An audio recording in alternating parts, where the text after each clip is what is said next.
Oh no. Fucking OBS updates. Every Welcome bloody time. once again to the Record of Sword Forged Worlds, the unofficial Sword World podcast. My name is Mildra. I am your one and only gaming monk, and with me is the master of the Wanderer's Library, good brother Sig. Visiting for one last round in my studies of Sword World. At least for the 1.0 era. True. I'll be back later, definitely, to continue my studies since I plan on running this in the coming year. Mm-hmm. So, 2 weeks ago when we tackled this, we went into the player-facing side of things, as well as handling the the um the character creation process and discovering some interesting things, namely a power table for defense as well as attack, which that did not carry over. Um, in the 2.0 era, the power table is primarily used for damage and not for soak. Right.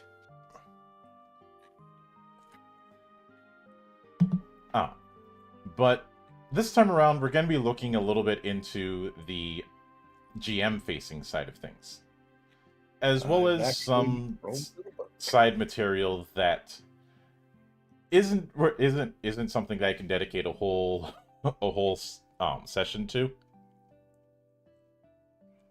Mm-hmm. But this will also include a few classes that you cannot take if you are a player. You can only take for GM characters. Largely Oh. because they would not be appropriate. And this is something that isn't carried over into 2.0, and it's most definitely an artifact of early RPGs. So like the exclusive classes to like certain Final Fantasy characters in certain games. Mm-hmm. The Dark/Fell Knight in Tactics, for example. Or the Sword Saint, which is Mm-hmm. like one of my favorites. Mm-hmm. Or the Holy Knight, which I And also like because I like the outfits. mm-hmm. But I will note when it comes to the character part. Um, when I look back at things like the general skills, which don't have a set way of leveling up the way adventure skills do, I have to wonder if some of that was reincarnated into the work skills mechanics in 2.0 and greatly expanded because instead of it being a part of one book, the work skills are their own book with Raxia Life. They're also used quite a bit by kobolds because work skills are exempt from the um, level 5 restriction. I.e., kobolds in 2.0 can't go higher than adventure level 5. Mhm. Which that may sound like a deal breaker, but remember it's adventure level. Right. And keep in mind what we said regarding how adventure level works in Sword World. So there's a lot you can still do with that. Oh, that amount of levels in the different classes was enough to sustain a PC game and two SNES games, since that was the level cap for Sword World PC and SFC. Hmm. But that being said, on the GM side, one of the main things they bring up right out of the gate is a guideline for target number. Hmm. The baseline for most 2d6 rolls is going to be 10. Uh, that is if you have the skill. Uh, if you don't have the skill, the baseline is 7.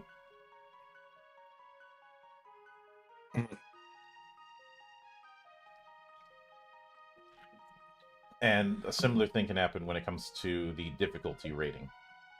Yeah. So it goes if And the target range goes from 5 all the way up to 22. And keep in mind, this is on a 2d6. And the middle of the ground roll for a 2d6 roll is going to be around 7. Mm-hmm. And that's before modifiers, right? Yeah. So think of 7 or 10 as akin to 10 or 15 on a d20 roll. Mm-hmm. No, that sounds about right. Oh. And of course, a double 6 is an automatic success. And because of the fact that we're using a 2d6 roll, that actually means that getting crits or getting botches is actually going to be harder. Yeah, because you got a whole bunch of numbers you can get between them, and you're not going to roll snake eyes all the time, or boxcars. Yeah. Like, the percentage of getting either is 2.7.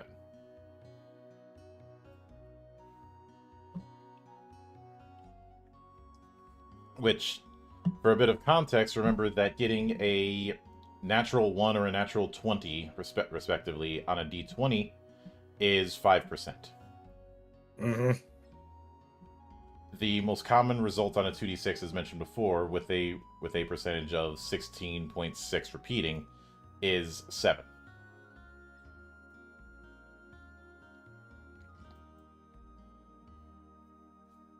So, which is why it would make sense that the description for a target score of 22 is... This is a skill that will go down in history as successful. Mm-hmm. Oh yeah. And of course there is the question of whether or not the difficulty should be clear. And I've seen some people take the approach of you should never tell people what the difficulty is. I don't quite agree with that. Neither do I, because I remember how when you were in my FFLE game, I was like, okay, you have this, this, and this. You need this to succeed. This or above. Yeah. I feel like that immerses players a little bit more.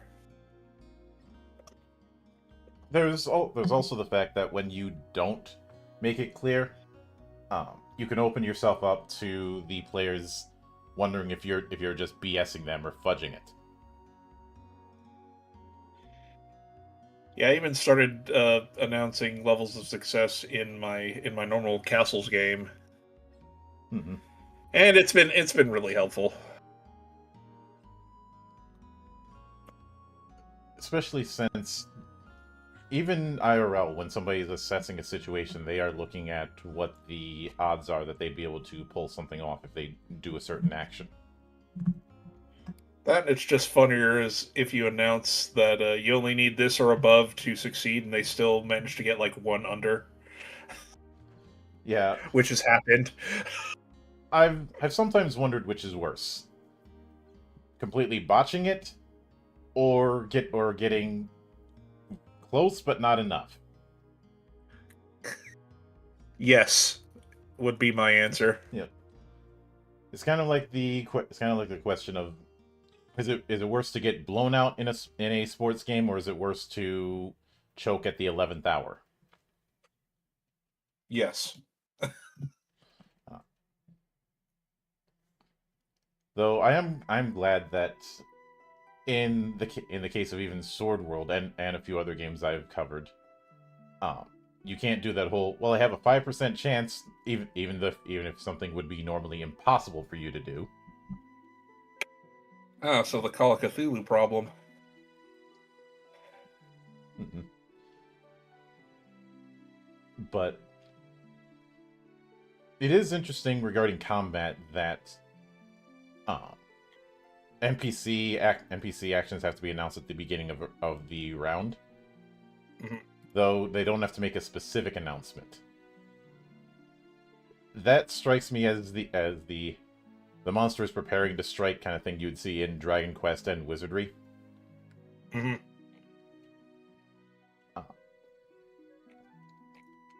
tree face mumbles a curse.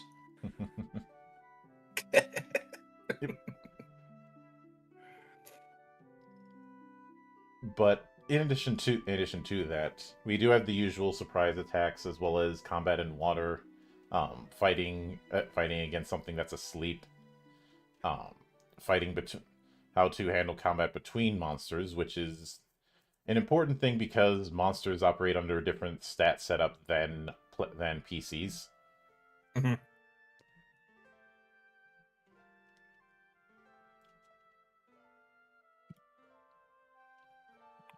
This monster draws near, but the party hasn't noticed its presence yet.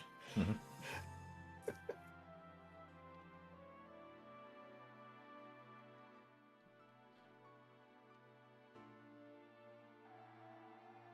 And this is when it comes to combat between monsters, it ends up going for rolling the hit. You add a 2D roll to their attack points -7. If it's equal or greater than the evasion of the defending monster, it's a hit. If you hit, roll 2D. If it's double ones, the damage is equal to the strike points of the attacking monster. Otherwise, the damage equals the attacking monster's strike points minus defense. If the difference is 0 or less, only 1 point of damage is dealt. Though the Sword World has rules for infighting. That's awesome. Mm-hmm. But then we do have a few things on magic. We already talked about Rune Masters, which is the catch-all term for a lot of the spellcasting classes within Alecrest. Mm-hmm. Whether it be ancient magic, whether it be spiritualism, so on and so forth. Though there is a negative attitude about Rune Masters because of lingering sentiments from the ancient kingdom, where if you didn't have magic, you weren't a citizen. That's kind of petty and dickish. Mm-mm. Well, we kind of established that the Kingdom of Castul used magic for everything to the point of ridiculous excess. Mm-hmm. It's just Silver Moon and Quel'Thalas all over again. However, there is one particular type of rune mastery that is not available to players, and that is dark magic, or the magic of dark priests. Specifically, the priests of Phalaris. There are some of the other wicked gods have their own priests, but Phalaris is the main one. Like priests proper, they can access divination. They can also do vows. And of course they have their own spells. Which, as mentioned, these spells are ones that players don't have access to under normal rules. I know some people say that they would run an evil campaign, but I see more people talk about doing that than actually do it. I mean, it would be an interesting twist. Interesting twist. I wouldn't necessarily do an evil campaign. Mm-hmm. I'd give them. I would probably give them access to dark magic, but it's a price. Mm-hmm. But, and obviously with some of the spells, they're a dark equivalent of an existing priest spell. But we have things like wounds, which is a opposite version of cure wounds, so inflict wounds. You have things like mental attack, which is directly damaging a target's MP. But you'll notice there's not a whole lot of dark magic spells. And in fact, there's only a few per level. There are only 2 at first level. And it seems like there's only 2 at second level, that being deafness and blindness. At third level, there's only one spell that's poison, but poison has two potential forms, paralysis and damage. At 4th level, you only have 2 spells once again: Control Imp, which is a parallel to Familiar, and Steal Life, which they say is the combined effects of wounds and cure wounds, but it's basically just drain. At 5th level, the only spells there are Curse and Create Zombie. Necromancers just want to raise their own family too, you know. You know, I had made the joke about a necromancy version of the Safety Dance song. Oh God! And then Brother Matty sends me a clip of some performer up in Canada doing exactly that song. Oh dear God! I can only imagine how nuts that was. Like, did I just meme this into existence? I'll take it. But 6th level has Mesmerize, which is basically hypnosis, and Rot. I didn't know we were invoking System of a Down in this. 20 years before they even came into existence. Oh. Well, we don't have... Well, it does say hypnotize the target, so I guess we're invoking both albums. Yes. But there is nothing at 7th level. That's a shame. At 8th level, there is Cripple and Summon Servant.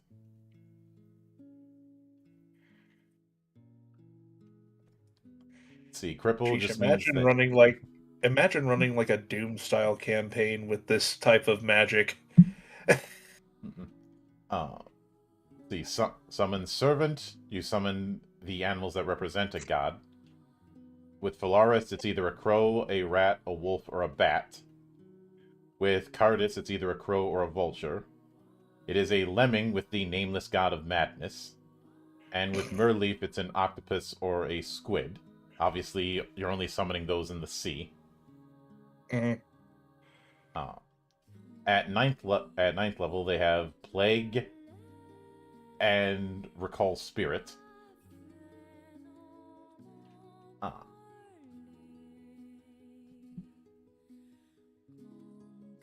Which is... Recall Spirit God, is like... I know what this is. This is like attaching someone's spirit to a corpse, essentially. Mm-hmm. That's pretty fucking wicked. I like that. Yeah. There are catches. If somebody's become undead, they can't be resurrected. And whoever was sacrificed for it can't be resurrected themselves.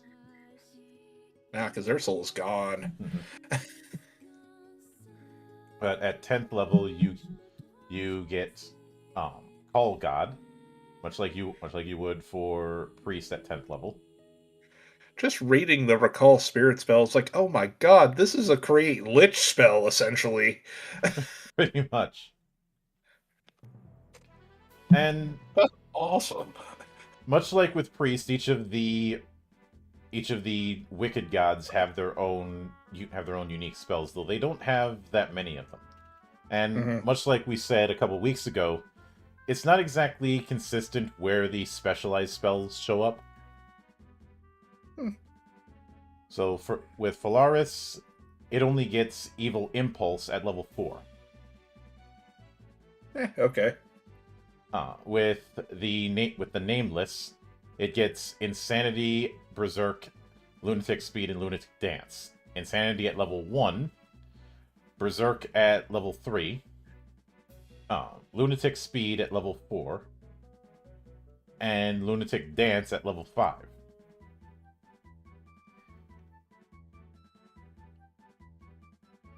And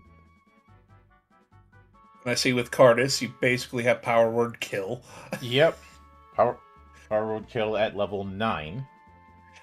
Oh my god. Ooh.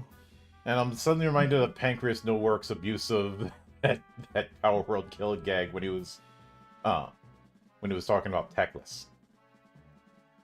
Where has this game been all my life? Seriously. Then Mirleaf's thing is create ghost ship at level 6. Dude, Ghost Pirate Adventures? Hell Yeah. yes. Um,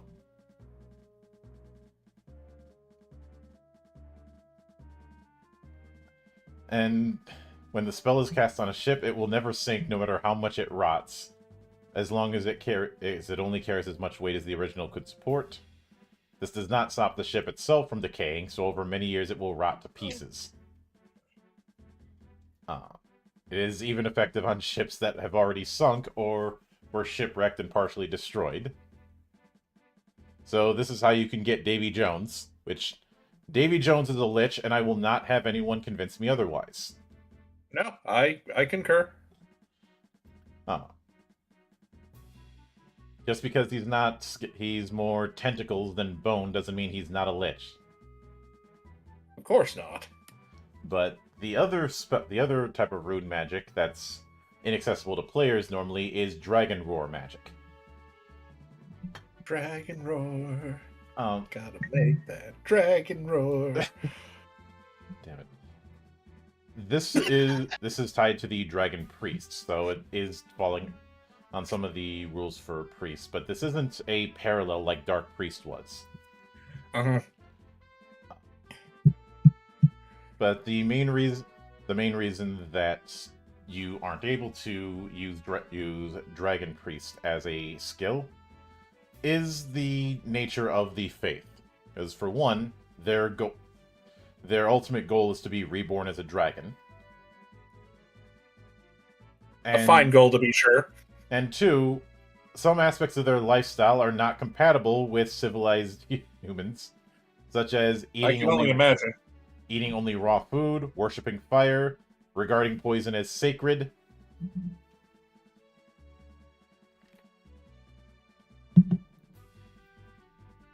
That sort of thing wouldn't exactly be compatible.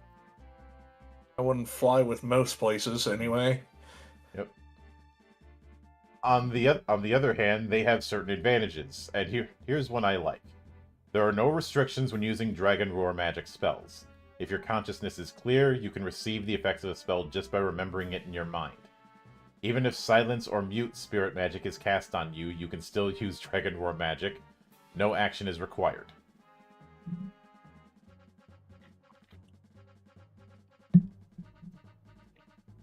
So they basically cast these things as innate. Mm-hmm. What instantly comes to mind is the fact that when sorcerers were introduced in D&D, there was this will they, won't they about whether or not they were descended from dragons. And then in 5th edition... They actually started leaning more into the dragon thing in 3.5 with the lineage rules, because 3.0 sorcerer was ass. I'll have to go back and look at my 3.5 books again, because I don't remember reading that. But hey, I mean, I know that I could be wrong. Skip Williams hated sorcerers. And felt that they shouldn't be in the book, but he was outvoted on that. And also, thank you, Agile Monk, for jumping in. Hope you enjoy the madness. But the basic ability of Dragon Priests is the reptile check. Basically, a knowledge check that's specifically to reptiles. It's akin to the nut monster check for sages. And also, thank you for the membership, Agile Monk. Hope you enjoy the benefits there. But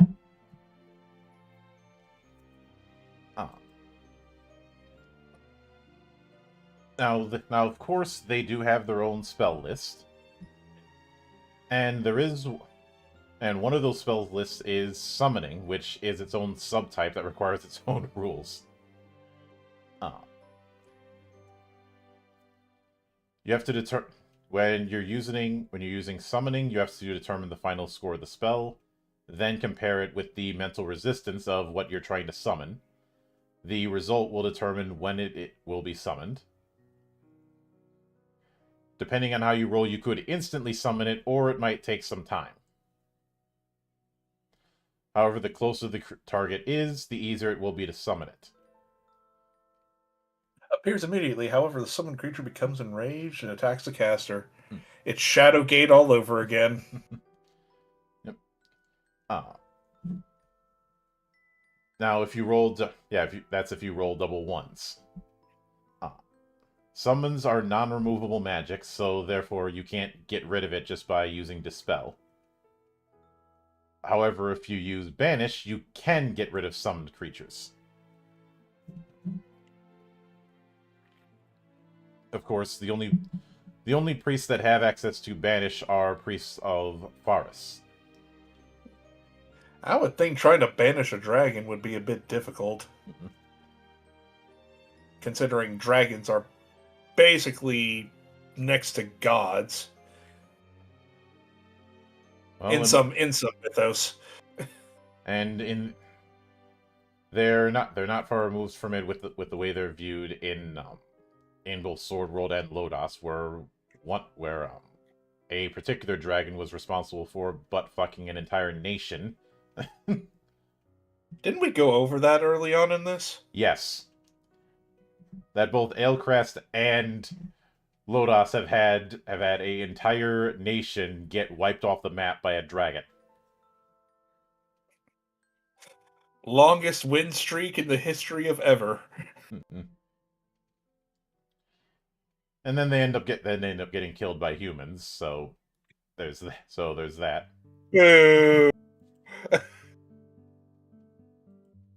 But meanwhile, the other dragons are like, ha, skill issue. I'm pretty sure there was one dragon that's like, don't go messing with them. They're small and wimpy, but then you get a bunch of them and you're gonna have a problem. And then that same dragon afterward is like, see, told you. You should have listened. It was at this moment that he knew he fucked up. But let me see what level Banish was. Yeah, I haven't been here for a bit, so I'm just looking over the book, too.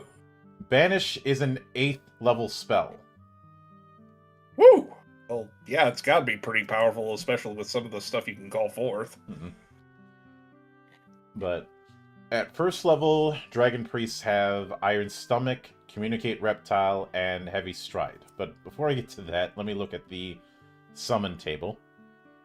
So, if the difference between mental resistance and the summon score is 0 or more, summons immediately.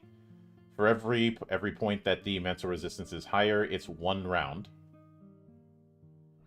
So, actually no. For -1, it's 1 round. For -2, 2 rounds. -3, 3 rounds. -4, 6 rounds. -5, 18 rounds. -6, 1 day. -7 or higher on the negatives, 10 days. Imagine you're going up against an evil priest that's trying to summon a dragon. You kill him, and you think you've stopped it. No, it just appears 1 day later. I think the 10 days later would be even worse. Nothing could go wrong today. Ah, shit. But Iron Stomach, you can digest anything that can fit in your stomach and use it as nourishment. So basically, you could eat just about anything and still get nourishment as if you're eating normal food, even pebbles or mud. So it's the frickin' zombie soul. No, it's the ghoul soul from Aria's Sorrow. That does also mean that normal poisons, if you use the spell on yourself, could not affect you. So the zombie soul. And Communicate Reptile lets you stalk with reptiles. Heavy Scales, which covers your body in scales, giving you +5 defense. Why am I thinking of Colossus? Because Colossus is awesome?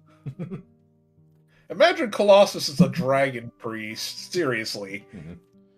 I feel like I don't have to because I know it. I know this isn't actually the case, but I look at the Lizardman Shaman and wonder if the guy behind Goblin Slayer was taking notes from Sword World,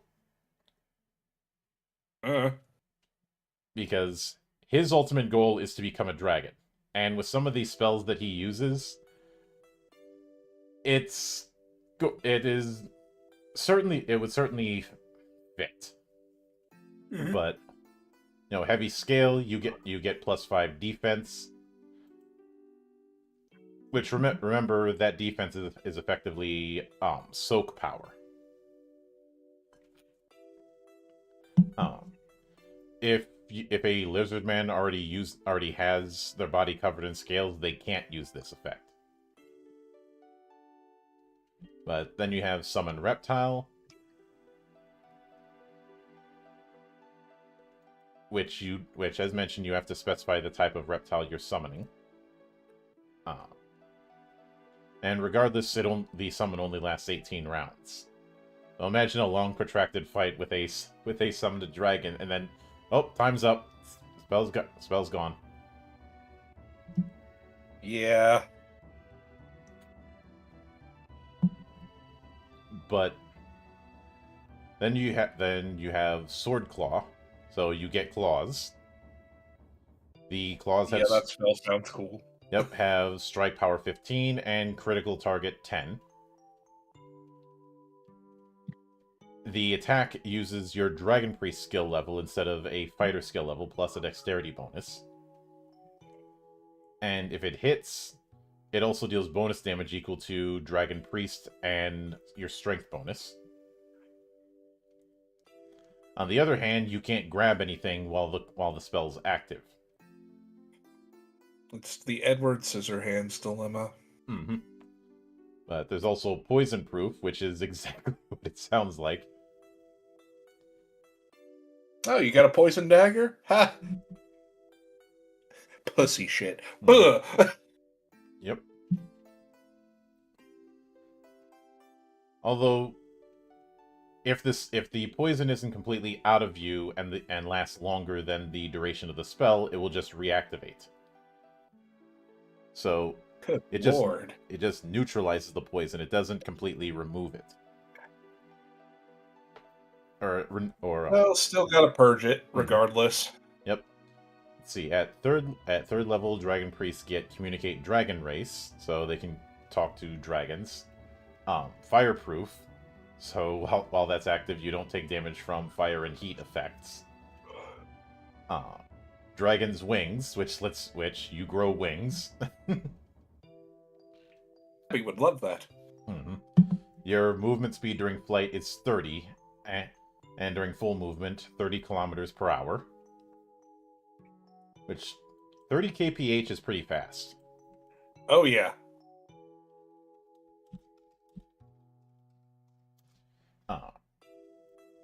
So to put that in freedom units, that's 18. That would be 18 miles an hour. That's not terrible. Mm-hmm.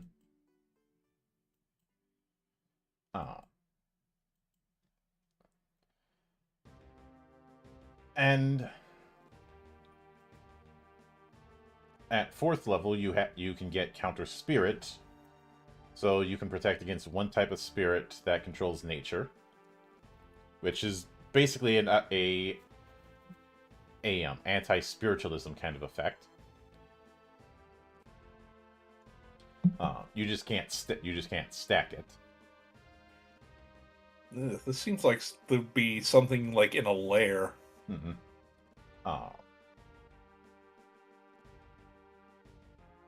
Then you, of course, good old Fire Breath at 4th level as well.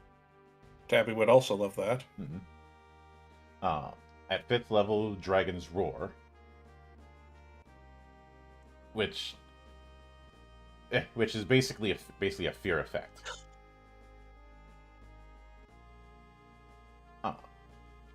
At 5th level, you also get Partial Dragon, where you can essentially take this half-dragon appearance, Not quite bee dragon, but Mhm. close.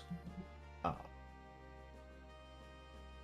while it's active, which is going to be about 18 rounds, you have the effects of all spells from 3rd level or lower Dragon Roar list, except for Summon Reptile. Also, I can't summon my alligator friend. Sad. At 6th level, you get Summon Wyvern and Blood Protection. Summon Wyvern is, well, you're summoning a Wyvern. Does exactly what it says on the tin. It's not Death Wyvern, Civi. Come on now. Whereas Blood Protection grants magic protection in exchange for Life Force.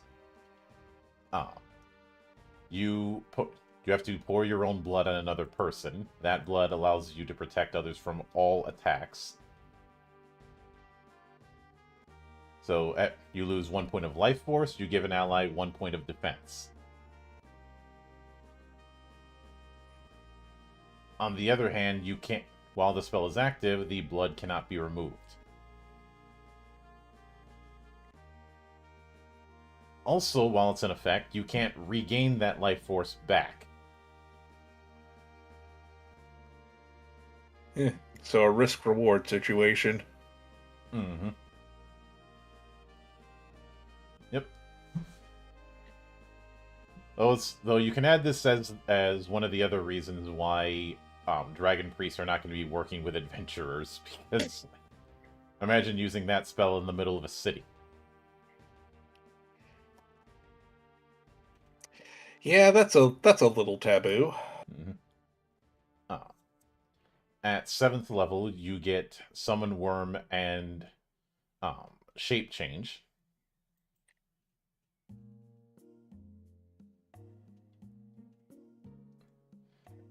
And with Shape Change, you turn into a lesser dragon.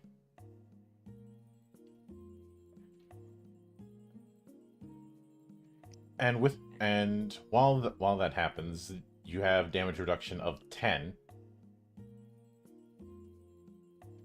On the other hand, while transformed into a lesser dragon, you have a lesser dragon's intelligence, meaning your intelligence goes down. You can't act rationally or use magic.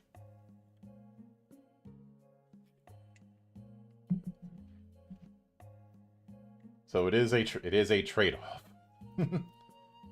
Oh. Be dragon, but be dumb. Yep.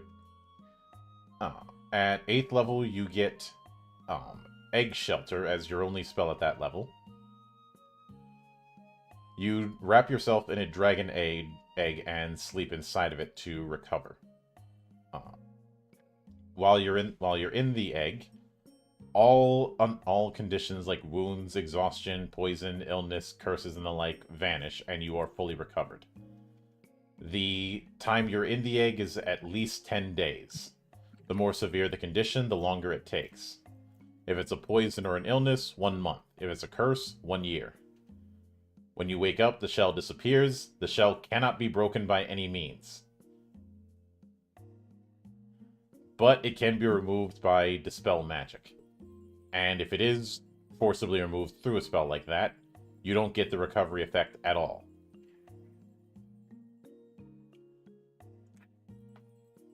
So you're stuffing them into a Yoshi egg. Mm-hmm. At 9th level, you get Summon Lesser Dragon, which works like a lot of the summoner spells that we've seen. And at 10th level, you get Reborn Dragon,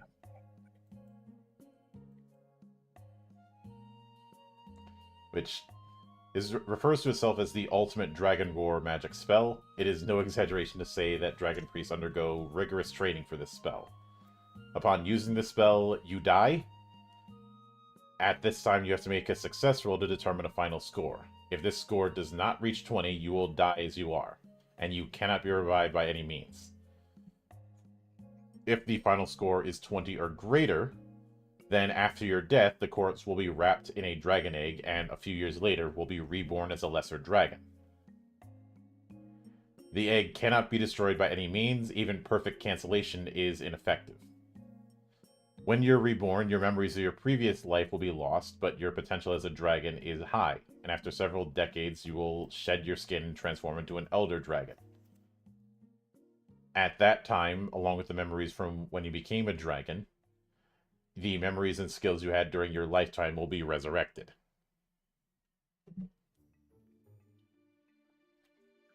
So just imagine that every... Like, yeah, I could see something like that being used for good and for ill. Mm-hmm. Whew. So imagine if every Elder Dragon in a campaign was a Dragon Priest that had gotten to that level. That's a pretty cool story to, play out. Mm-hmm.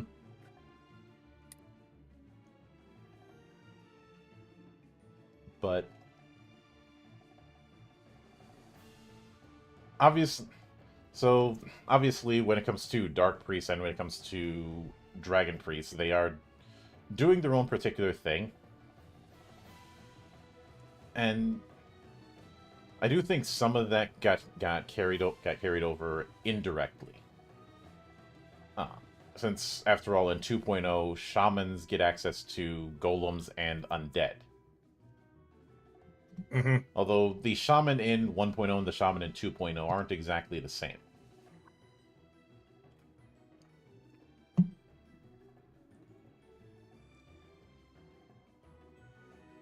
And they do put a bit of a thing regarding having NPCs use magic. And the presence of that NPC depending on the level of magic. So first level, remote village. Third level, town of 1,000 people. Fifth level, a moderate city. Seventh level, a large city in a large country, or a royal capital in a small country. And 10th level, a royal capital in a large country.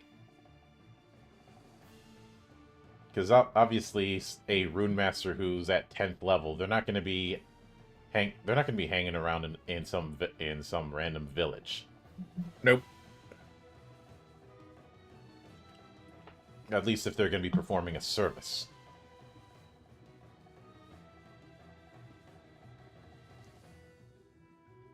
Especially something like, say, Resurrection, which is going to cost a lot of gamma. Mm-hmm.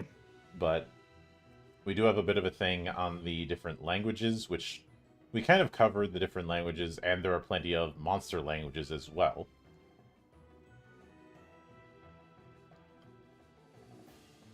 Which I do appreciate that. I mean, yes, there's always the common language because any setting needs a trade language in some form. Mm-hmm. Nowadays English is the trade language. Centuries ago, French was. And this particular language thing also applies to runes, with some of them having written characters and some of them not.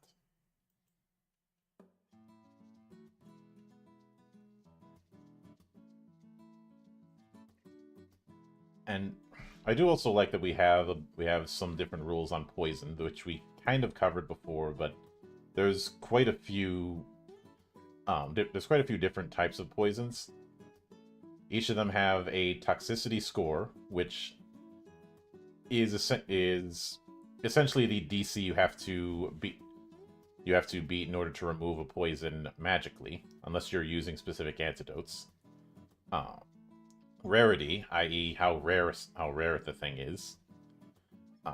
The start time, when the poison effect starts, and the effect duration, how long it lasts.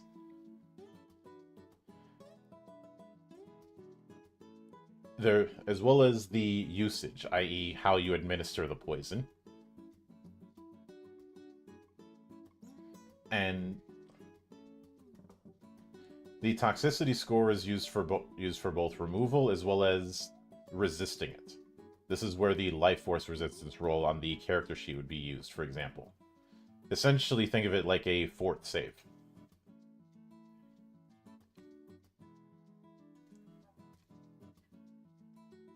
I have Kane. Mm-hmm. I bet my life on it. Plot twist, they're both poisoned. Ain't that about a bitch?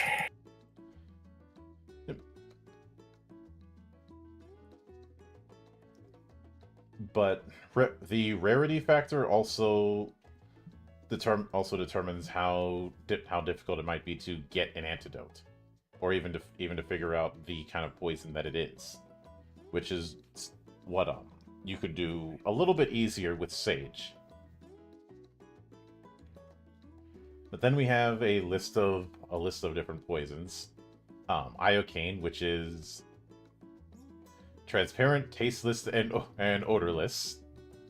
It's one of the most deadly poisons. Eternal Child, which starts an hour after it's been dosed and is permanent. If you are detoxed, you'll recover in a few days, but unless you're detoxed, you will have the physique and mentality of a child. Good lord. It does not have the effect of reversing your age. And because of that, I'm suddenly reminded of how the lonely assassins in Doctor Who tend to take out their targets. Oh boy. Basically live you to death. Goodness. If I want to be technical about it, they send their target into the past so that when they attack them is when they would die of old age.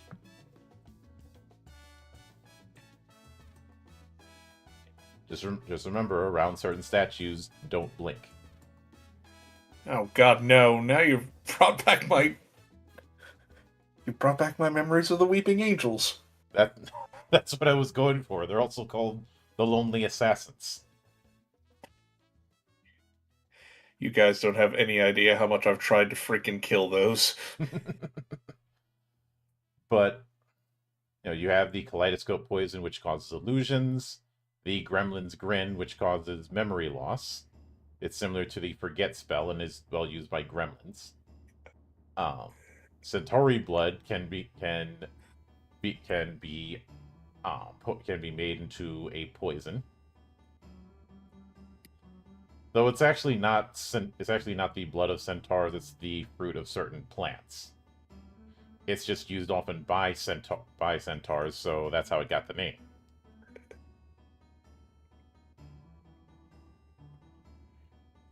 I think, but what I find interesting regarding how dangerous it is it is completely harmless at room temperature, and it only becomes toxic when warmed by body heat.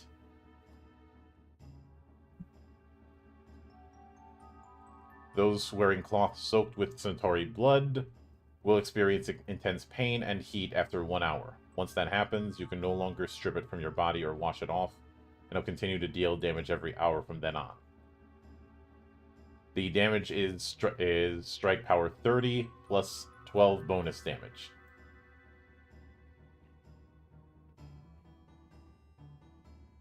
And that is every hour.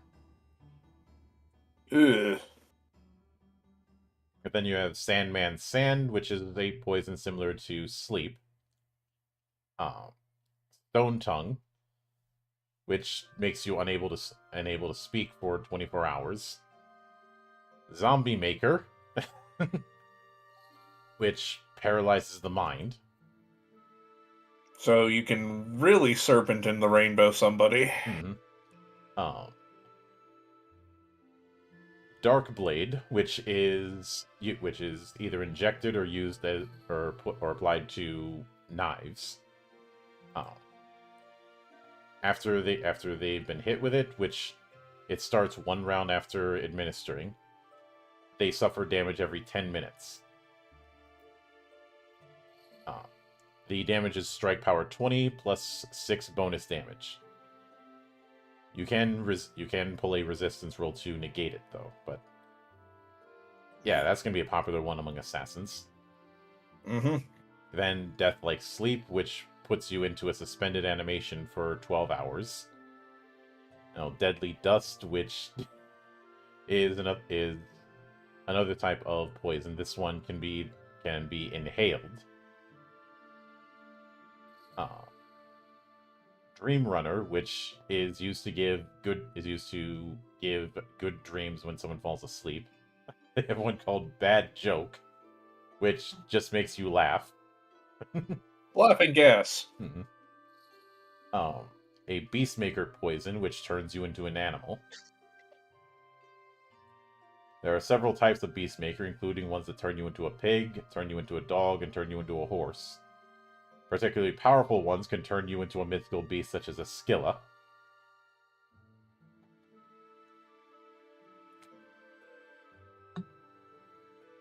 But we have Black Death as a potential poison,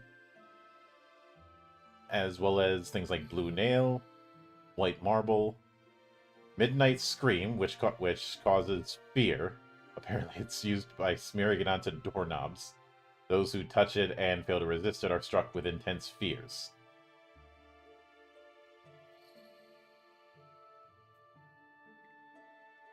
Then Moonlight Drone, which when inflicted, can cause one to completely change gender.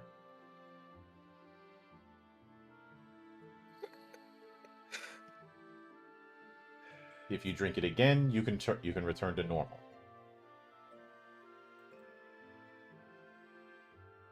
As odd as it may sound, I could see spies using that kind of thing. Yep. Just have that on hand whenever one cover ID gets a little bit too heated. Take on a different form and wait until the heat blows over. Oh, it's a permanent duration. I'm like, certainly it has it doesn't last that long, but nope, it's permanent. Mm-hmm. Then you have Medusa Eyes, which petrifies, which is a shame. I would have hoped it just gave you Medusa's eyes temporarily.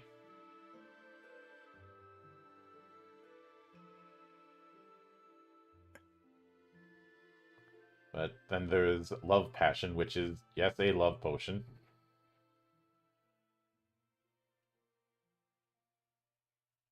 And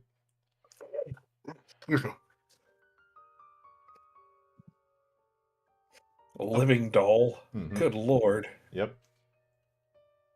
It shrinks women and it turns men into monsters.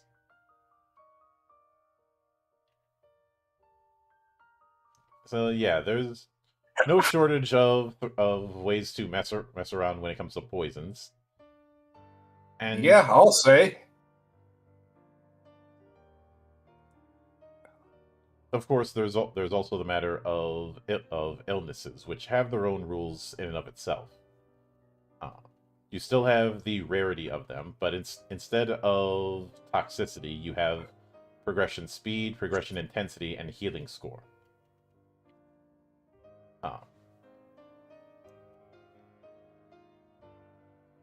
This is essentially a depth rule that goes into how an illness progresses on someone. When you contract the illness, the depth is 1. After the time indicated by progression speed, you roll 2 die and look at the result. If the roll is less than the progression intensity, the disease gets worse and the depth goes up by 1. If the roll is equal than or is greater than or equal to the progression intensity but less than the healing score, the illness neither worsens nor improves and the depth remains the same. If it's greater than the healing score, the illness will be cured and the depth will be reduced by 1. When it becomes 0, you are completely recovered. And adventure level or the like have no influence on the check.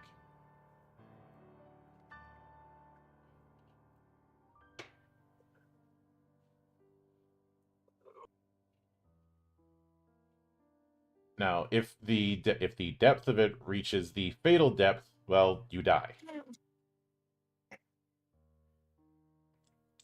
And I just got over being sick a couple weeks ago. I don't want to think about this.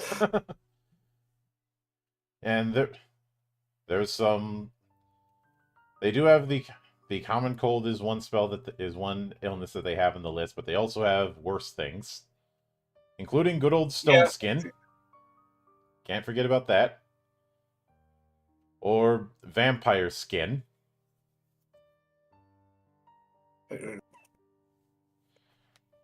Become extremely weak against sunlight. Mm-hmm.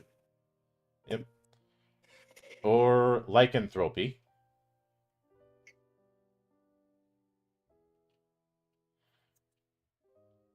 But this is the good old fashioned version of it, where after it reaches a certain amount of depth, you cannot go back. Yep.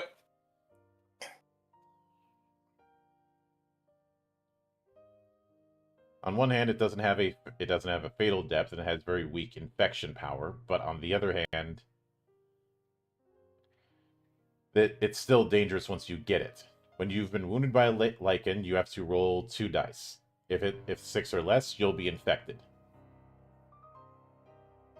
The progression differs from normal illnesses. And every night from the first day onwards, compare 2d3 plus 3 with the number of days since the new moon. If it's 16 days or more, then 30 minus the number of days. Once the score is equal to or less than the number of days, you become a full lycanthrope and transform into a beast. This cannot heal naturally. Before becoming that, it can be cured with Cure Disease, but once you become a beast, you cannot be cured again. So in that regard, it's even worse. Yeah.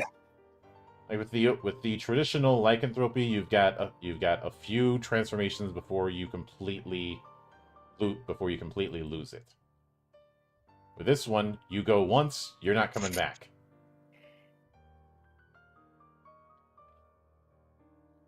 But on the other hand, there are also herbs that can be used by sage, rangers, or healers.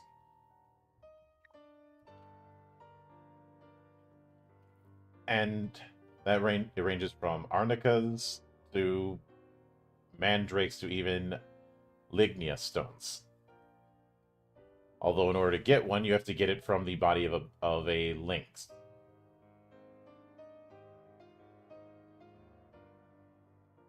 Easy.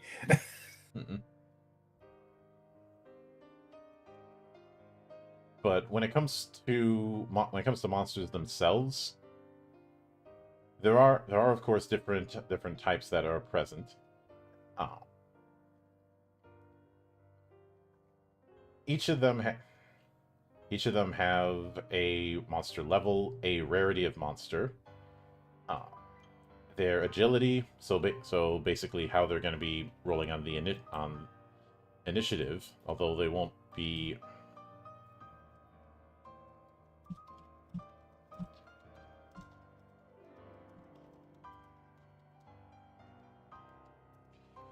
They won't be able to roll too much.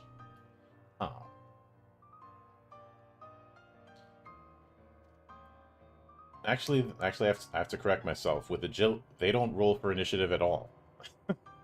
They just had a set initiative. Rarity is what you're checking against on the Sage's monster check ability.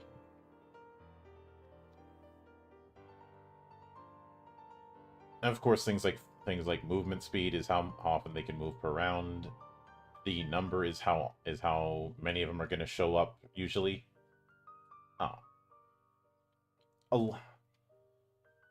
They don't have the same stat setup, but they have some of the similar derived stats.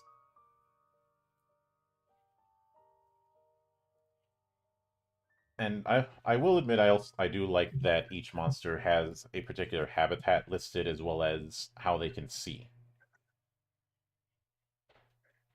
There are 3 types of senses. Three types of perception, I should say.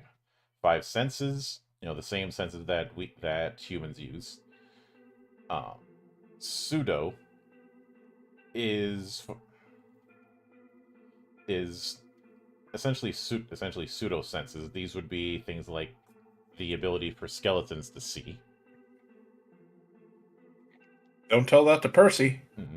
and magic, which is perceiving with magical senses that can't be blocked by any means. If something has a perception of magic, you can't use illusions on them, for instance.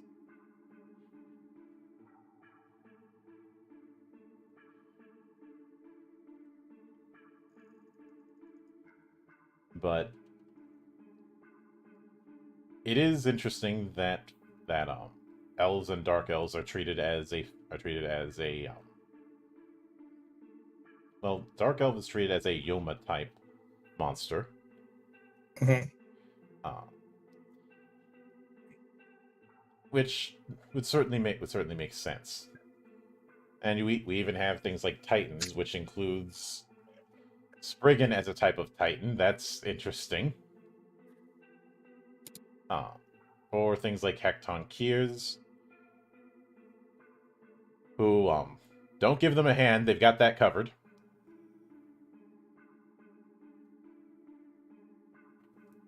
It is funny that they're called the 100-handed, yet only have 12 arms. 6 of them can be used in combat.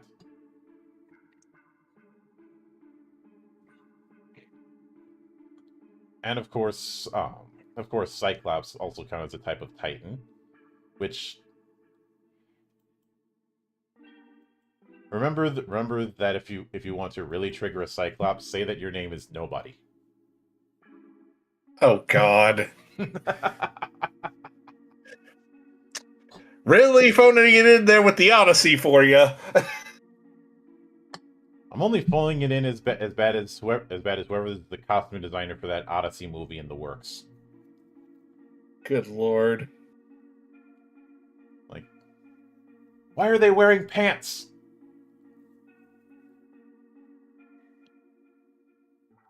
Like, you've probably seen some of the photos that have circulated.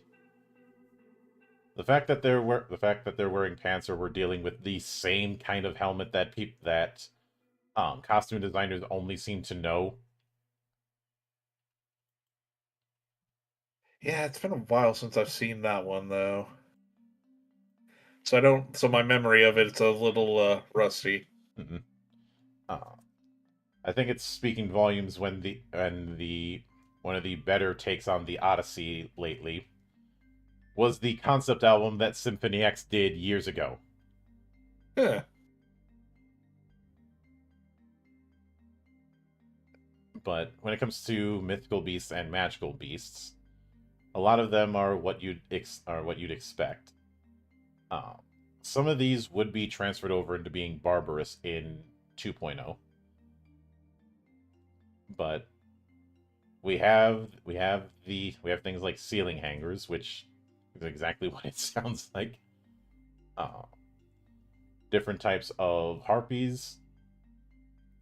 We have the Medusa, because of course we do.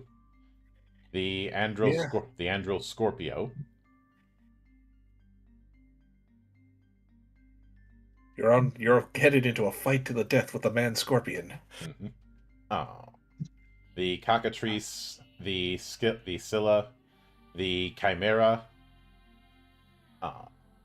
the Twin-tail Cat, which I say is about his well, it's a black cat with 2 tails. You can imagine how prone to violence it's going to be. Mm-hmm. And they know spirit magic.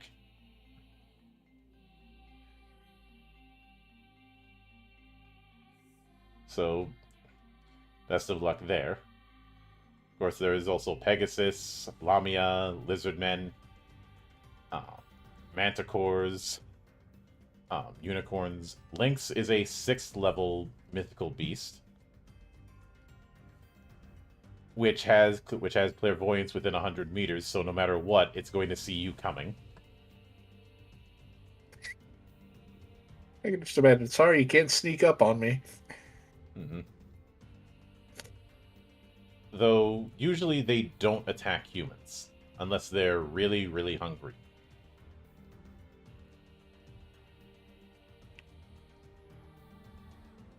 So I suppose the best way to try and sneak up on a lynx is, I don't know, a really, really strong ballista or just do the kind of siege tactics that Thorkel the Tall did. And by siege tactics, I mean throw logs. Gonna chuck a log at him. Hmm. Within 100-meter radius. Yeah, you're gonna need a really good ballista to launch something like that 100 meters or more. Remember, even a brick can fly if you throw it hard enough. Yes. But we have Hydras, so words balanced when I need them. Yeah, where is Hydra? I was hoping he'd be here today. Oh. And when it comes to dragons, a lesser dragon is level 10. A elder dragon is level 15.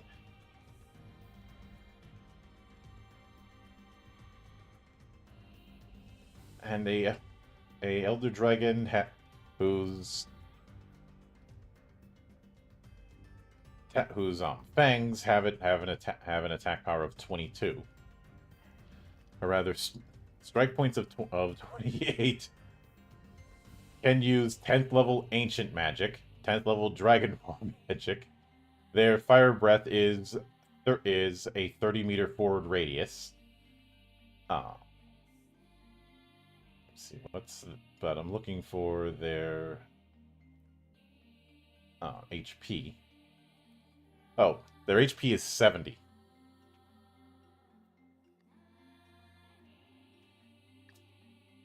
So, good luck trying to hit that. Just don't tell the bards. I'll see myself out.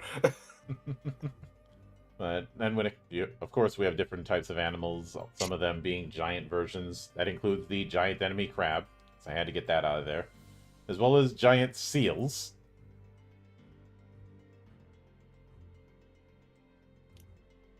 Giant seals who will do the belly drum and literally shake the world. Mm-hmm. God damn it, now I have a new gag. I need to write that down. Although I do love the image on page 209 of what looks like a seal doing a belly drum on doing a belly drop on a ship, then turning around with a look of malicious intent. Oh, bad move. Coming back for seconds, motherfucker. This time I'm ready.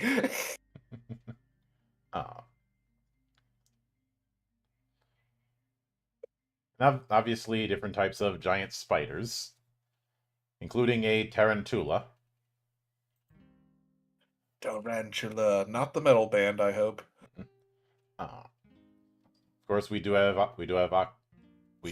octopus as a option, which, like, it is funny that a giant octopus is level 7. And also different types of plants, including mandrakes and alarunes. And different types of undead.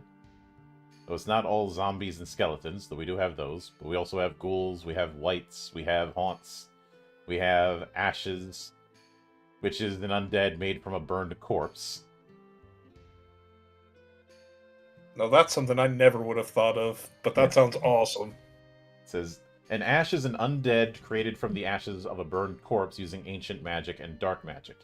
It's usually spread out on the ground like sand, but if something living approaches it, it will suddenly fly up as if blown by the wind, take the form of a human, and attack.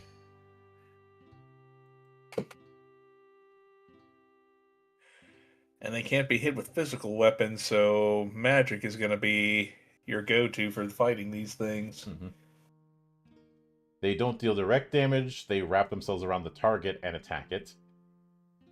Ugh, death by suffocation.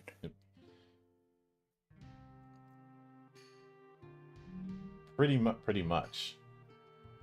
Though if you use missile protection on yourself, you can keep yourself from being attacked.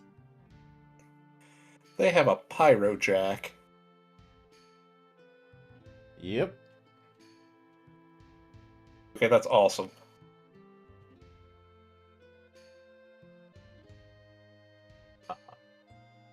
We also have the Dohalan, so make sure that he's ahead of the curve. I'll never be the head of a major kingdom. There's things like mummies and, of course, vampires. You staked my vampire. Which seem to be in three tiers. We have lesser vampires who are monster level 3, a full-on vampire who's monster level 10, and a undead king who's level 15. So Spawn, regular vampire, master vampire. Mm-hmm. But there are also full-on magical creatures, and these are usually creatures that are created by magic, including homunculi and golems. As well as imitators, which one of them is a chest imitator, so that's how you get your mimics. But also door imitators, floor imitators, and thing.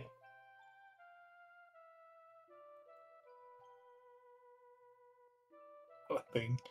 We see, like an imitator, a thing is an amorphous creature, and according to one theory, it's said to be an imitator that's turned feral.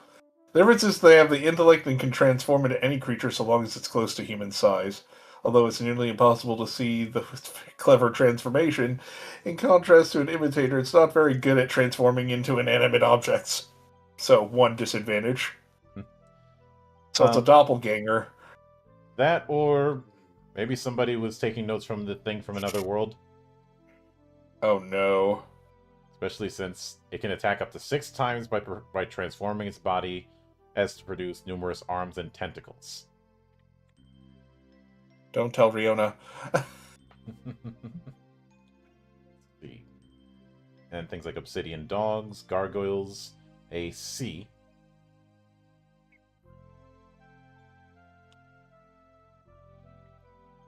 Which has a appearance similar to a grass runner, but has long, gangly limbs and unusually thin fingers. Ew, they're lepers.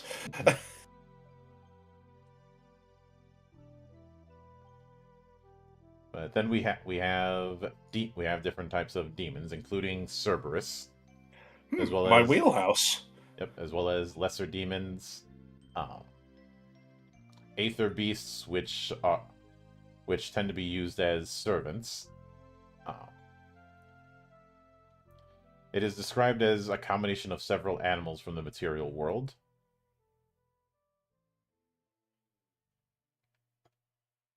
But also... Doppelganger is a greater demon. Yep. That's interesting. One at level 10. Which is very interesting, and...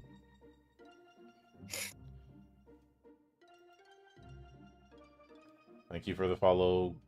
Gold for XP. Gold for XP. Interesting name. But, and of course, humanoids and other, which is just things like lycanthropes and redcaps. Though we do have different types of lycans. So we have the good old werewolf, if so choose, but also werebears and weretigers. But no werejaguars. That is sad. Yeah, I'm sure one could be modified to make one. Yeah, probably. It would be funny if if someone made a were-cheetah and it's the least threatening lycanthrope ever. Of course not. Have you seen cheetahs? Cheetahs are awesome. Yeah. They are essentially giant house cats, but I do like this as well, being able to create monster data out of character data.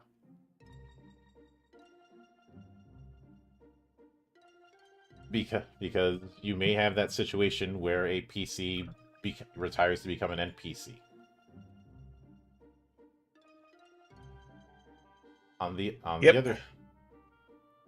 On the other hand, you can represent special monsters using character data rules, as well as a guideline for adventure level versus monster level. So, Level 1 to 2, no big deal. Level 2 to 4, Crisis in a Small Village. Cue the Novice Adventurers. Level 5 to 6, too spicy for a Novice Adventurer. 7 to 8, a difficult enemy unless you're a moderate adventurer. 9 to 10, a citywide crisis. 11 to 13, a nationwide crisis. 14 to 15, a Alecrest-wide crisis. And Well, Gold this can says, end the world. how would you say Sword World compares to Adventure Conqueror King System 2? The comparison is, there is no comparison.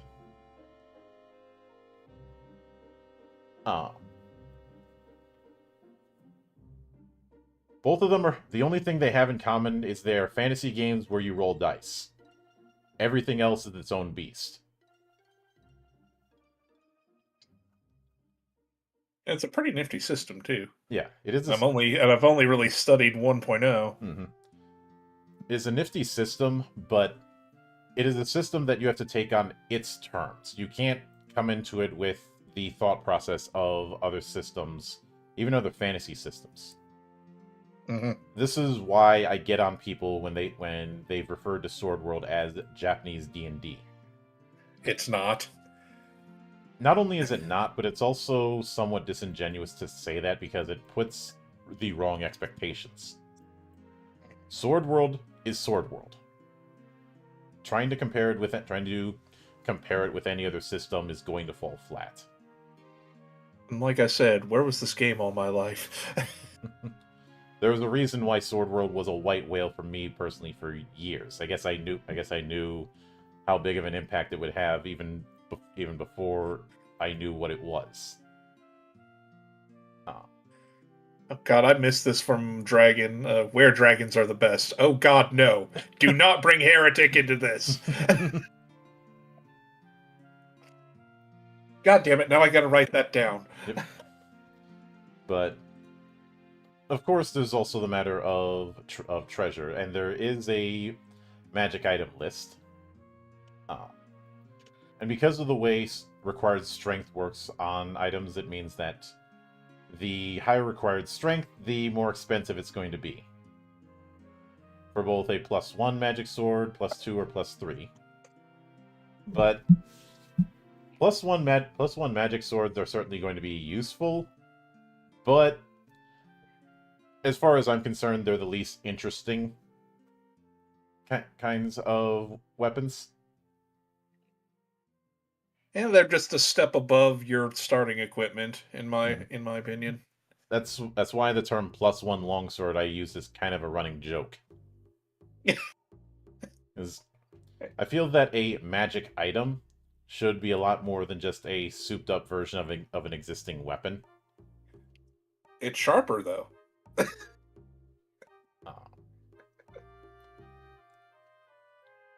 On the other hand, things like an assassin's flute is going to be more interesting.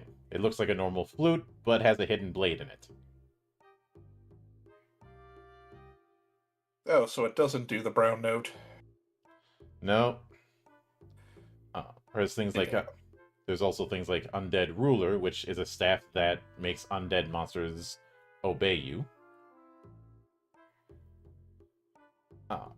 Though there is an incomplete version of the thing and a complete version.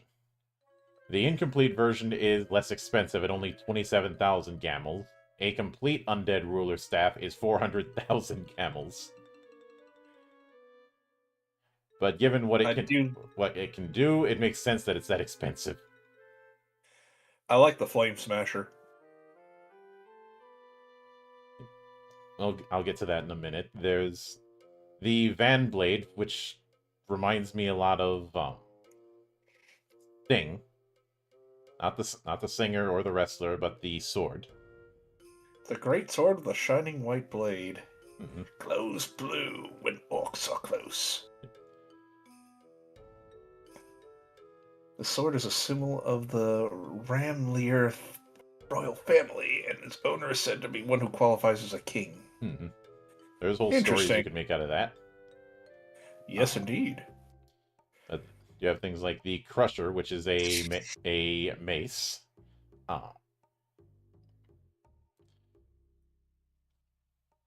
that as you wear it, you're no longer affected by magic that belongs to physical ability.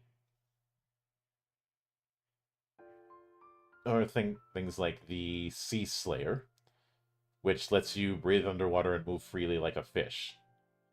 On land, though, it's just a trident with no bonuses. Uh,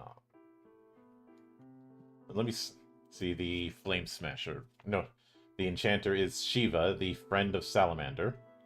A bastard sword that spouts flames. Right up my alley. Yep. Requires 15 strength. Costs 160,000 gamels. +1 to attack power and bonus damage. Always has fire weapon cast on it. Since this is always spouting flames, unless it's in its sheath, it has +10 to strike power, just like fire weapon. Therefore, its strike power is 25 normally, or 30 if you're wielding it two-handed. I like swords. On the other hand, there's something like Blaster, which can do unlimited shockwaves at strike power 10, magic power 10, equivalent to the Force spell. However, magic expansion is not possible. It can also be used as a magical catalyst, so Blaster would be really good to give to a priest. So the character I rolled up for 2.5. Mm-hmm.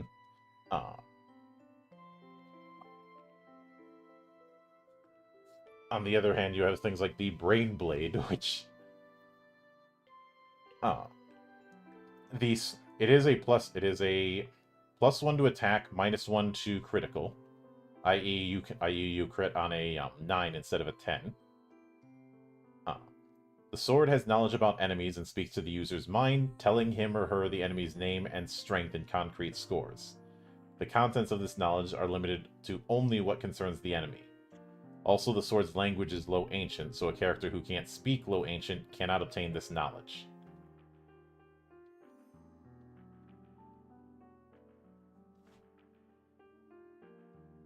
Or you do have things like the Rowan Axe, which is just going to be an improved battle axe. Not Axe Battler. Mm-hmm.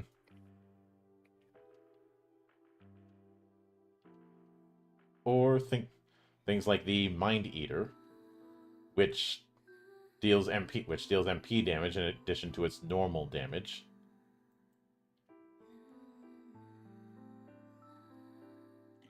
And we have a similar thing when it comes to magic armor. Though there aren't as many magic armors as there are magic weapons. And I think that's because it's a little bit trickier to do a wide variety of magic effects for armor as opposed to weapons. Though we do have some amusing ones.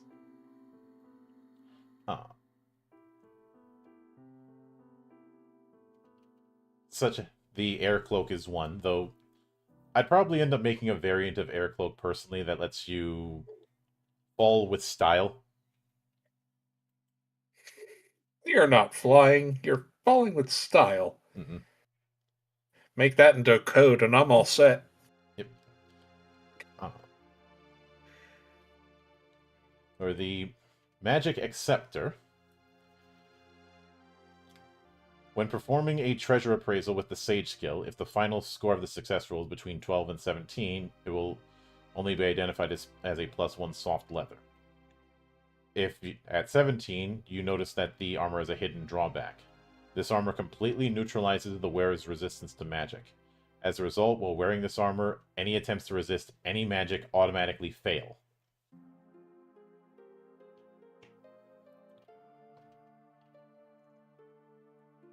The armor has a defense power of 7 and +1 to evasion and damage reduction. On the other hand, any magic you just end up taking, period. And there's also a few accessories that aren't weapons or armor.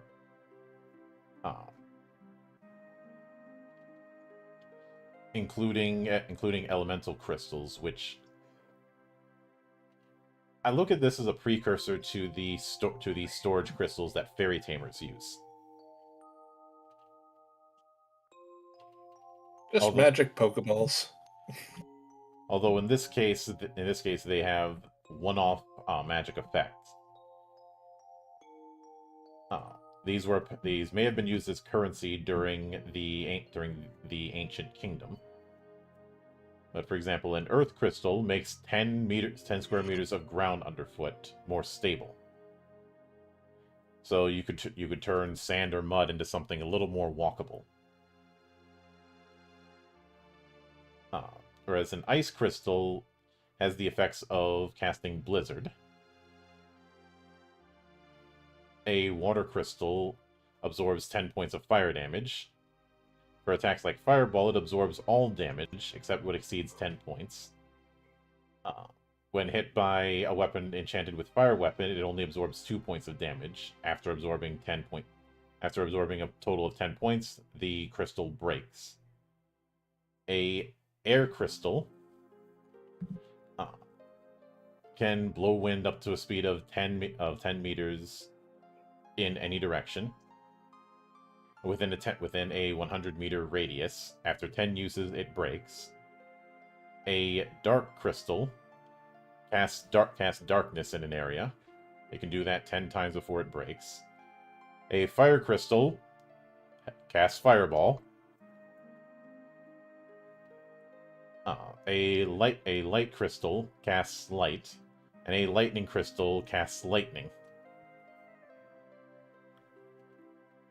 So, you know those items as spells things you see in FF and a few other games? That's what these crystals basically are. Yep. Some of them have multiple charges, some of them do not. I do like the Ice Blaze wand here.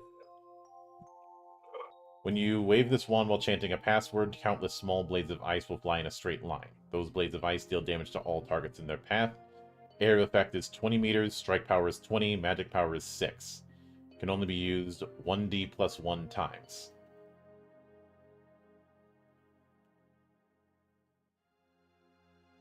Look, when it comes to a lot of spell lists in fantasy games, ice magic is very much rare. Like in the standard spell list, what do I get? Frost Ray? Blizzard? Compared to all the other elements, they are not hurting for choice. Wall of Ice. Mm-hmm. Okay, a total of 3.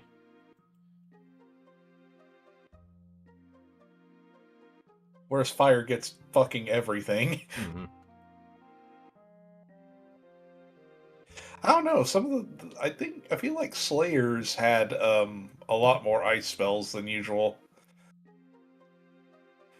Maybe I'm misremembering because I haven't watched Slayers in forever. I know Slayer's D20 did, but Slayer's D20 didn't use the one type of spellcasting system I hate. Mm-hmm.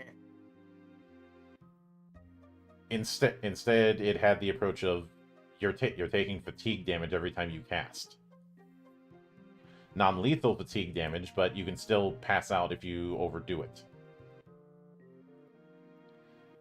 But one of the other magic items that really makes me think of the Lizardman Shaman in Goblin Slayer here is Dragon Tooth, which you can create a Dragon Tooth warrior by throwing that. You still have to cast Skeleton Warrior, which is a 5th level ancient spell. That game sucked. Yeah, though I remember Matt trying to meme that into existence.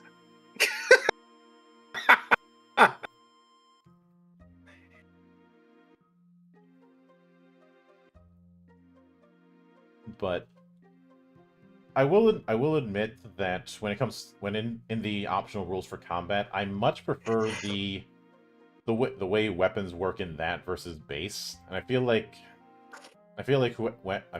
that was used as the basis from the transition to 1.0 to 2.0, because each one has a potential modifier for attack power, strike power, and critical targets.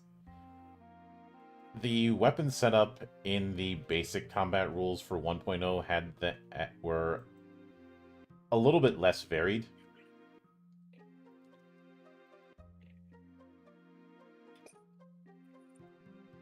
Like I think it was certainly simplified, but sometimes simplified isn't exactly what you want.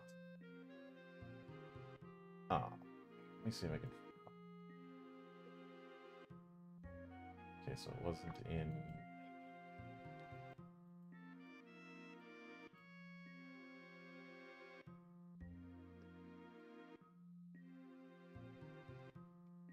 Give me a second. No problem. Because I need to go back, because I do remember there was a weapon chart in the character creation part of things.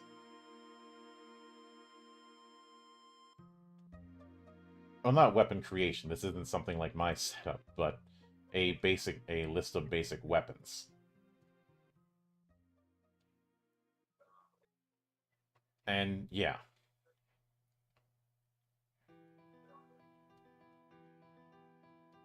The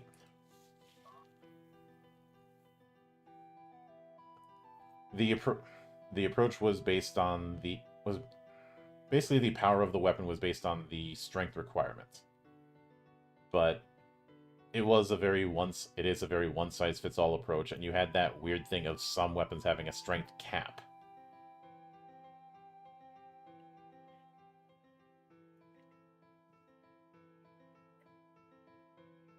Which I always thought was kind of odd. Like you're too strong to use it. You're too strong to use a Warhammer, for instance, if your strength is over 19. Yeah, that's some bullshit.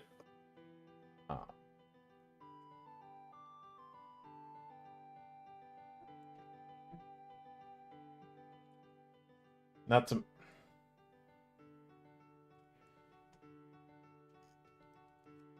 And of course, there's the fact that under the normal rules, every weapon has a critical target of 10 unless you're using it as a thief, which some of the stuff with thief would get taken out of thief. Thief is one class that would get split into multiple ones. And some of the stuff with thief would get split into the fencer in 2.0, especially the whole. You have a -1 to the critical target, but your strength is considered half for weapons that you can equip. And it should be noted, and I have seen some people fall into this trap. If you pick one warrior type class, don't pick any others. They don't play with each other. Yeah, so I've read it in at least 2.5. Mm-hmm. I remember somebody trying to do both warrior and fencer, and afterwards claiming that the character creation was too restrictive. No, that's just the result of your bad fucking choices. Mm-hmm.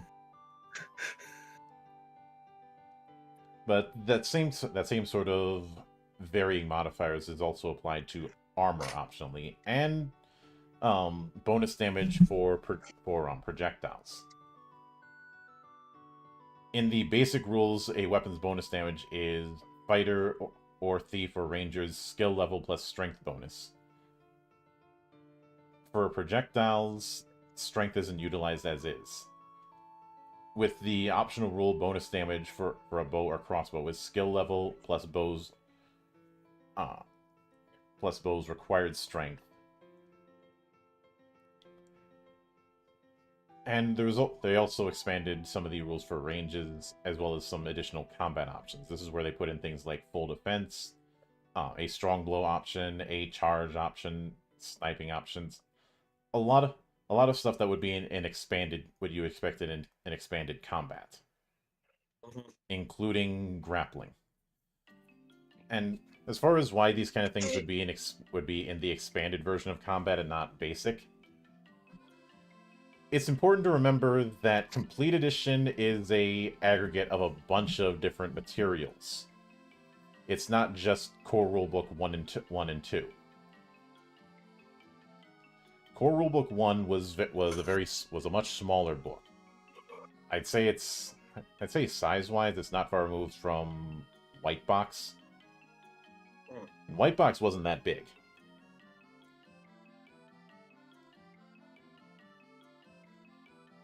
Yeah, didn't White Box just have like a bunch of little like booklets that weren't more than maybe like 20, 30 pages? I think the biggest was 60 pages.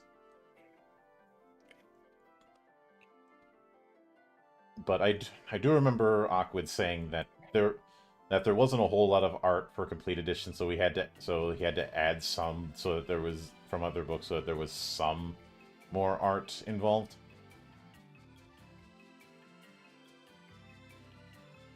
But I will admit I do appreciate that they added some rules for special weapons, such as pole weapons having multiple potential options. Mm-hmm. Same with things like a main gauche or a sword breaker, as well as boomerangs. Because we don't have enough boomerangs in games. No, we don't.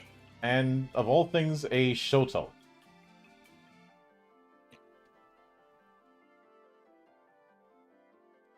The shotel, if you're not familiar, is the kind of swords that Sandrock Gundam had.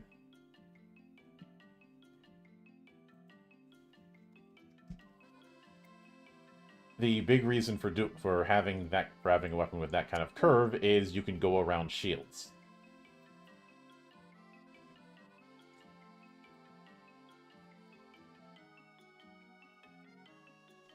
But just to give a visual representative for you, let me share with you one image in the side chat. Okie dokie. Oh yeah, I've seen those. Mm-hmm. Some of them are more curved than others. Some of them are full-on hooks, but that is the gist of them. They are usually double-edged. Mm. I know something like that looks like it would be a single edge, but no, they're usually double-edged. Because no, I could definitely see that. I was about to say, I almost wanted to say that's a Talwar, but then I remember Talwars are longer. Mm-hmm. But the big thing with them is that you can ignore the shield's evasion bonus if you're using a Shotel in Sword World. Even yeah, because you're basically going around it and sometimes even through it. Mm-hmm.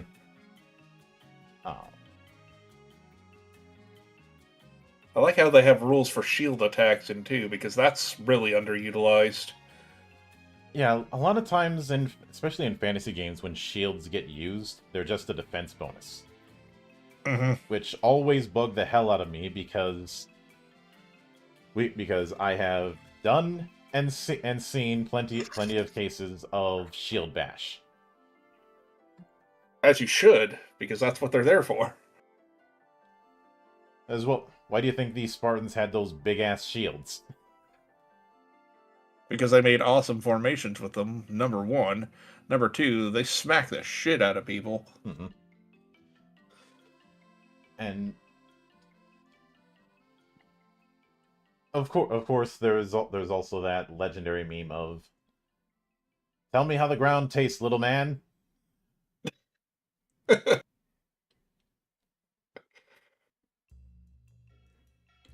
But there are also expanded rules for magic, including lost spells, because this was kind of hinted at early on when we were talking about Alecrast, but because of what happened with the Ancient Kingdom, a lot of magic is still unknown, and a big part probably being rediscovered. Yes. Because when the kingdom went down, a lot of magical knowledge went down with it.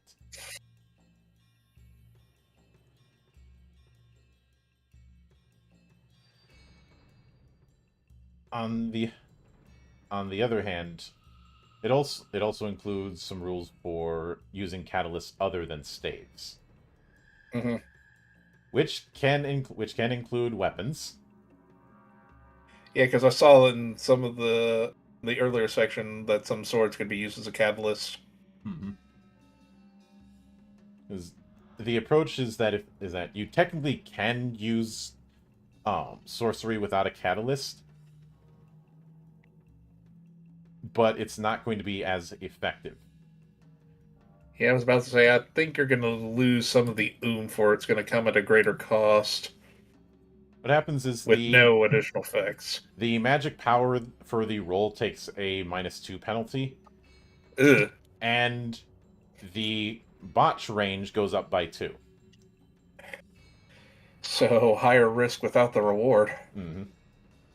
So if you roll a 3 or a 4, you could botch just as well as if you rolled snake eyes. Oh, now that's just humiliating. Mm-hmm.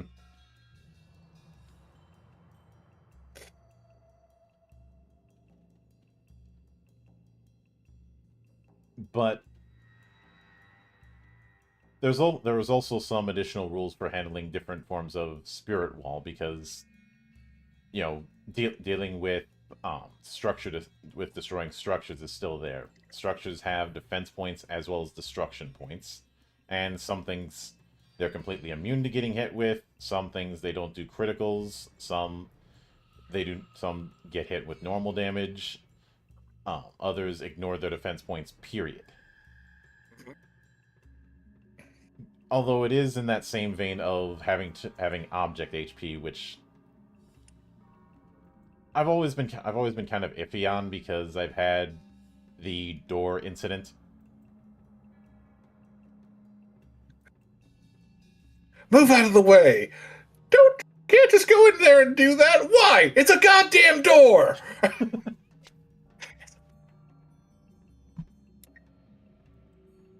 Although I think in one case, instead of kicking the door down, I just said, "Screw it! I have explosives. Why am I trying to kick the door down?"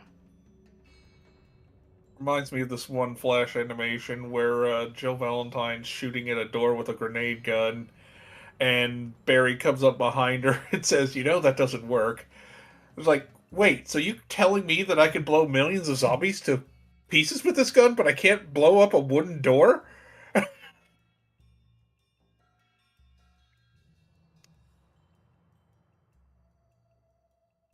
Yep.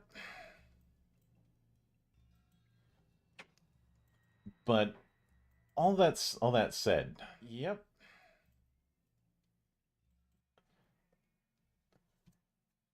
I think this is as good of a time as any to close out this particular adventure when it comes to the 1.0 era. So, what has been your thoughts on 1.0 era Sword World, just from what you've seen from a up until this point outside looking in perspective? I actually really like it. It's, like I said, it's something I've not seen before, and it has a lot of concepts that I really don't see too often, especially over here in the West. Mm-mm. There's a lot that I like with the 1.0 era, but I will admit I understand why the jump to 2.0 was done, because if there's one big flaw that 1.0 has, it is presentation. Mm-hmm. Like the fact that you have a lot of text with not a lot of visual breaks, and especially the way things like stats are written out in that scrunch everything together in one go kind of thing. Mm-hmm. As I mean, well you also have as to take into account that it was made in the '80s, and well as I understand it, yeah, the complete edition wasn't. mm-hmm. The complete edition that we have access to that was translated, that came out in 1996. Whew. So I can understand the presentation issue. I think it's more of just old habits dying hard, as well as how relatively new tabletop was in Japan. But the I liken it to how I remember years ago, I had the opportunity to talk um, with Jim Ward, and one of the things he had said was that from AD&D first to second, they were shifting away from a college writing style and more to a high school writing style. Which, I suppose that's why AD&D second for a lot of people was significantly more accessible. That's not to say they were dumbing down the writing, but more that they were writing in a less technical approach.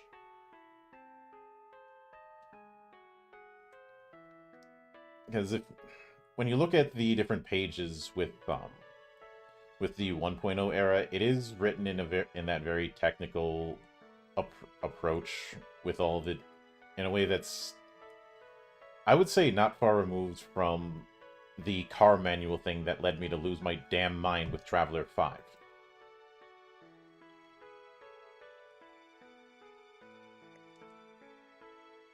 Which I've talked about in the past, and I did a whole review of it because I said I would. But Traveler 5 read like the owner's manual to your car or the manual to your graphing calculator, which you didn't read. Mm. Oh.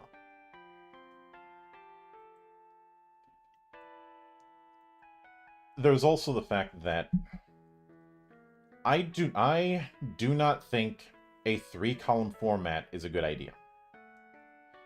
I understand the temptation of doing it because it's saving on space, but it also results in a lot of breaking of flow, which is why I don't think most RPGs do it. Mm-hmm. And I think that presentation issue really, really was hammered home when TCGs started eating everybody's lunch. Because think of how an individual card in Magic presents a lot of visual information in a very truncated package. Yep. Even if we were to use MTG cards from like the first few editions,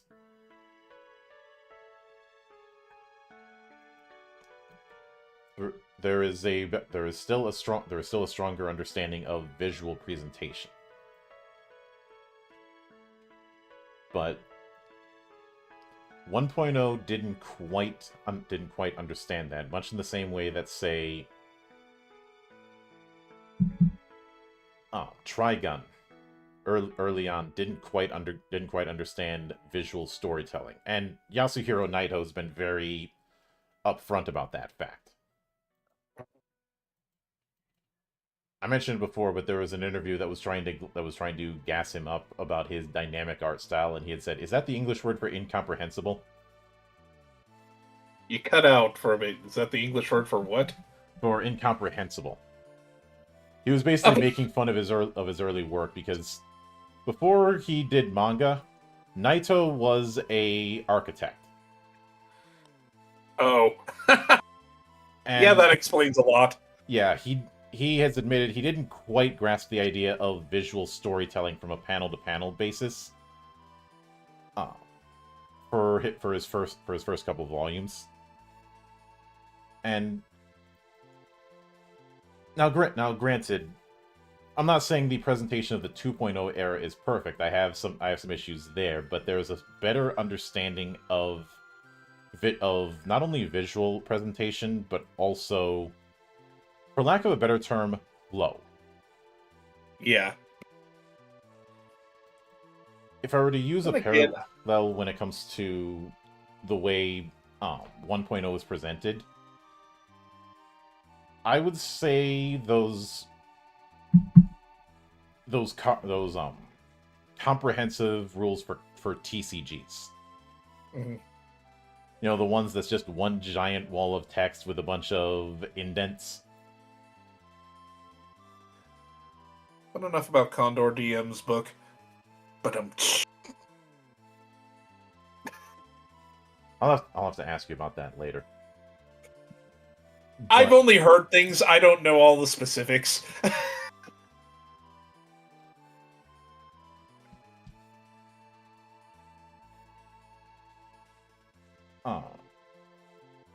Now, with that said, this is going to be a short end for us looking at Sword World, because when we get into 2026, I'm going to be shifting a little bit into talking about Anima.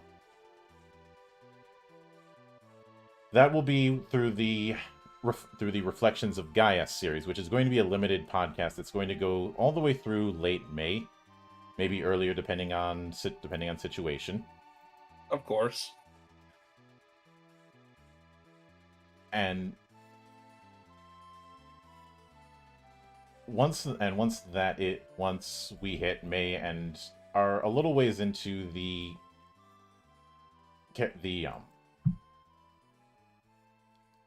not Kickstarter, but the backer kit run for Sword World 2.5, we'll be returning to Sword World proper, covering Excellent. the 2.0 era, and I guarantee you we're going to have a lot more to talk about with the 2.0 era, because there's a lot more to cover. I mean, hell, with the 1.0 era,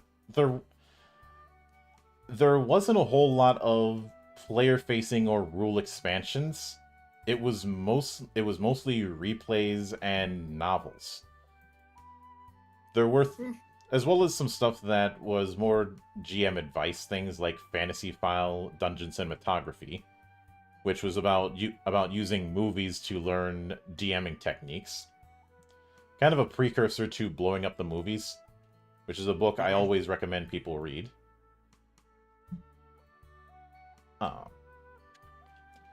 As well as there was a Q&A book a little ways into Sword World's run, and the replay collections, especially things like the Devil May Care Adventurers trilogy, also known as Thieves' Rhapsody, and novels like The Island of the Dead Gods and the like, as well as a few scenario collections. One of which was very much based on Sword World SFC. The only one that's been translated that talked about any sort of crunch is Waltz, which introduced what would become the simplified combat rules later on. Nice.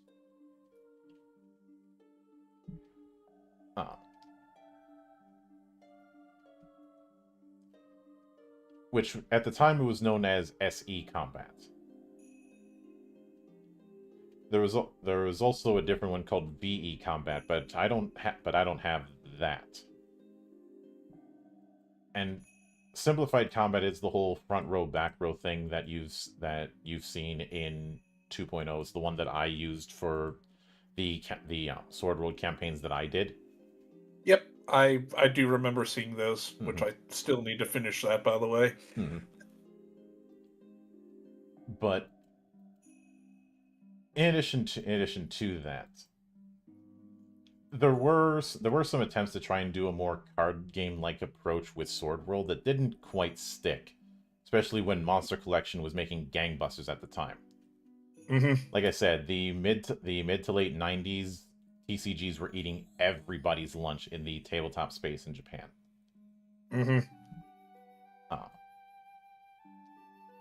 And the 2.0 move was in part done because it was realized that a reset was needed after attempts to try and keep Sword World in conversation weren't exactly sticking. And there was also the fact that the 20th anniversary was coming up. And as I've said before, Japan really, really loves anniversaries that are multiples of 5. But it's very clear looking at 1.0 that there was a lot of stuff that was certainly neat, but was kind of a bit too technical for its own good. So it's understandable why some of that would either get moved around or addressed. Especially since a lot of the changes from 1.0 to 2.0 were built on fan feedback and written by longtime fans of Sword World. So it wasn't a case of just doing a new edition on a whim.